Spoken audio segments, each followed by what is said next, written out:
Hi hey மக்களே, இன்றைக்கி date என்ன? 16/5/2026 கரெக்டுங்களா? நிறைய விஷயம் நல்ல விஷயம் பண்ணிகிட்ருக்காங்கன்னு நினைக்கிறேன்.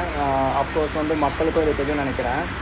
இதில் ஒரே ஒரு டவுட் என்னென்னா, இப்போ பைக் வச்சுருக்கோம், கார் வச்சுருக்கோம், வண்டிலாம் திருட போகக்கூடாதுன்னு சொல்லிட்டு நிறைய ஆட்ஸ்லாம் வருது. ஜிபிஎஸ் ஃபிக்ஸ் பண்ணலாம், அது மூலிமா ஈஸியாக ட்ராக் பண்ணலாம், வண்டி போகிற இடத்துல ஆஃப் பண்ண முடியும் திருடு போன வண்டியை அப்படின்னு சொல்லிட்டு நிறைய ஜிபிஎஸ் டிவைஸ்லாம் வருது. திருடு போகக்கூடாதுன்னு வண்டிக்கு செட் பண்ணுறாங்க. அப்போ திருட்டு பசங்களுக்கு ஏன் செட் பண்ணக்கூடாது? அதே ஜிபிஎஸ் இதை காலில் ஒரு வளைய மாதிரி போட்டு ஜஸ்ட் ஒரு சின்னதாக ஒரு ஐடியா தோணிச்சு. தப்புனா தப்புன்னு கமெண்ட்டு போடுங்க, இல்லைனா உங்களோட ஐடியாஸ் என்னவோ அதை கமெண்ட்டு போடுங்க, சரிங்களா? திருட்டு பசங்க, கொலை பண்ணுறவன், கொள்ளை அடிக்கிறவன், இவங்க எல்லாருக்கும் ஒரு சின்னதாக ஒரு ரிங்கு மாதிரி காலில் போட்டு விட்டால் ஈஸியாக அவங்கள ட்ராக் பண்ணலாம்ல. ஏன் இவங்க ஒன்றா இருக்கிறாங்க, அவங்க என்ன பண்ணுறானுங்க, இந்த திருட்டு போன இடத்துல யார் யாரெல்லாம் வந்துட்டு போனால் அதை வச்சு ட்ராக் பண்ணலாம்ல.